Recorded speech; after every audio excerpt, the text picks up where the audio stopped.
अस्सलाम वालेकुम class 6 students, कैसे हैं आप सब। क्लास 6 से आज आप लोगों को मैं वर्कबुक का पेज नंबर 37 करवा रही हूँ। ठीक है, इसमें क्या है, इसमें इमला की गलतियाँ मौजूद हैं, इमला की इगलात, ठीक है, गलतियाँ मौजूद हैं। इस पैराग्राफ को हम पढ़ेंगे। इसमें मैंने कुछ वर्ड अंडरलाइन किए हैं जो कि गलत हैं। जब उन वर्ड्स को जो है वो आपने यहाँ पे दोबारा लिखना है। ठीक है, चलें रीडिंग स्टार्ट करते हैं। इबारत: ज़राफ़े की कुदरती तौर पर अपने गर्दोपेश के माहौल में घुल जाने की सलाहियत एक आला दर्जे की मिसाल है। देखिए, सलाहियत स्वाद से आता है, सीन से लिखा हुआ है, मिसाल में से आता है जबकि सीन लिखा हुआ है। ये जानवर ऊंचे दरख्तों के पत्तों और शाखों से अपनी खुराक की ज़रूरियात पूरी करता है। अब यहाँ पे खुराक, ठीक है, कौफ है, काफ आएगा। ऊंचे कद और लंबी गर्दन के अलावा ऐन से आता है। इसकी लंबी और लचकदार ज़बान भी इन चीज़ों को गिरफ्त में लेने और खाने में मददगार साबित होती है।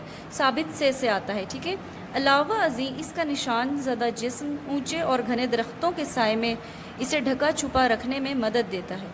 इसकी बड़ी जिसामत और बेपनाह ताकत में त्वां आता है और ठीक है कौफ आता है, ये वाला काफ नहीं आता, उसे तमाम दरिंदों से महफूज रखती है। मीम के साथ जो है आता है वो जीम चे है वाला है आता है और ज़्वाद की जगह पे ज़ुआ आता है। ठीक है, माँ सिवाय इंसान और बबर शेर के, ज़राफ़ा अपनी पिछली टांगों से बेपनाह कुव्वत के साथ दौलती मार सकता है। ठीक है, दौलती मार सकता है यानी कि उछल सकता है, जो बड़े से बड़े जानवर के लिए भी जानलेवा साबित हो सकती है।